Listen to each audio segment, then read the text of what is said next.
G'day. Today I'm addressing the recent open letter from the RSPCA regarding the federal government's decision to phase out live sheep export by sea. Now keep in mind I have asked the RSPCA for help on animal welfare issues before and they refused, because it's just camels. The RSPCA's recent letter attempts to paint a grim picture of live export and its impact on animal welfare. It is imperative that we critically examine the claims made and consider the broader implications for the West Australian agricultural industry. So we need to do our own research.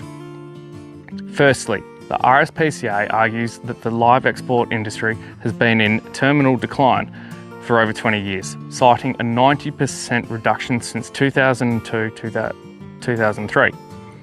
However, this statistic does not reflect the full picture.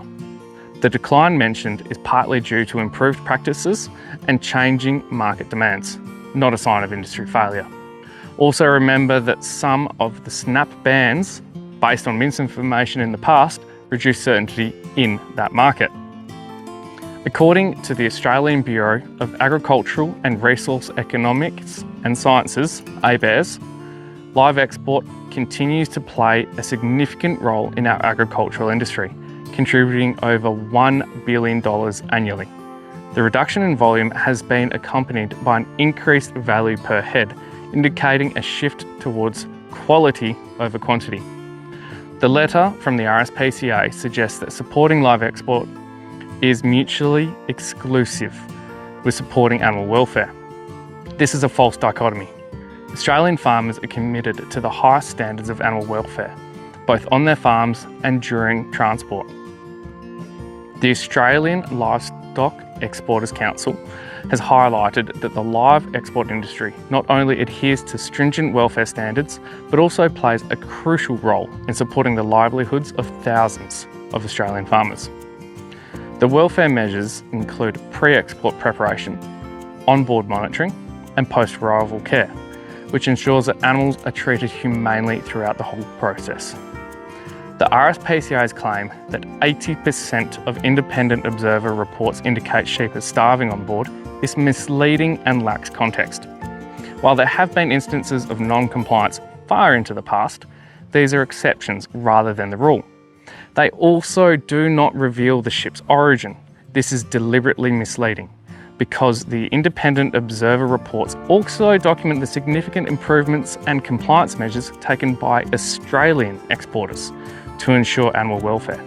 For instance, recent data shows that the mortality rate on Australian live export voyages has fallen below 0.7%, a figure significantly lower than the global standard.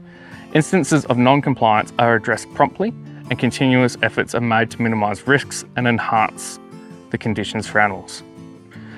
The RSPCA's assertion that no amount of regulation can prevent thousands of sheep from suffering disregards the efficacy of the robust regulatory frameworks in place. The Australian standards for the export of livestock provide comprehensive guidelines to ensure the humane treatment of animals during transport. Continuous review and updates to these standards demonstrate a commitment to animal welfare while supporting a viable export industry. Independent reviews, which the RSPCA cited, have consistently found that when these standards are properly implemented, Australian animal welfare outcomes are significantly improved. Economically, the phase out of live sheep exports would have a devastating impact on our farmers and the regional communities. The RSPCA mentions the $107 million transition package, but this is grossly insignificant to cover the long-term economic repercussions. Estimates put the real cost to be between $1 and $2 billion, falling a little short there. According to ABARES, the live export industry supports over 10,000 jobs directly and indirectly across Australia, many of which are in rural and regional areas. The loss of this industry would devastate communities that rely on live export as an alternative market. This threatens livelihoods and can lead to increased rural poverty and economic decline. These people are actively trying to kill our regions. Furthermore, the misinformation regarding animal welfare outcomes in alternate markets cannot be ignored. The live export industry enables Australia to influence and improve animal welfare standards in importing countries. By exporting livestock, Australia can advocate for better practices and share its expertise in animal husbandry and welfare. This positive influence would be lost if exports were to cease, potentially leading to poorer welfare outcomes for animals in countries with lower standards. The RSPCA's stance fails to recognise the global leadership that Australia plays in improving animal welfare practices internationally. Additionally, the RSPCA's portrayal of phasing out live exports as a straightforward transition to onshore processing is pretty simplistic. The capacity for onshore processing is not currently sufficient to handle the volume of livestock that is exported. Significant investment and infrastructure development would be required to transition to a purely onshore system, and even then there are market and logistical challenges that would need to be addressed.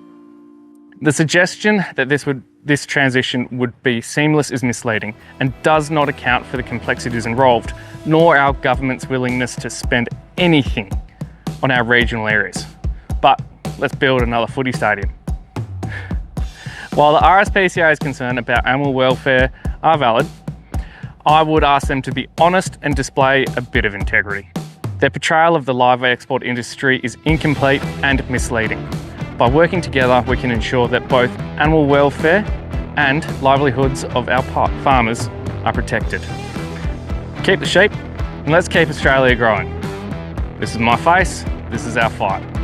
Cheers.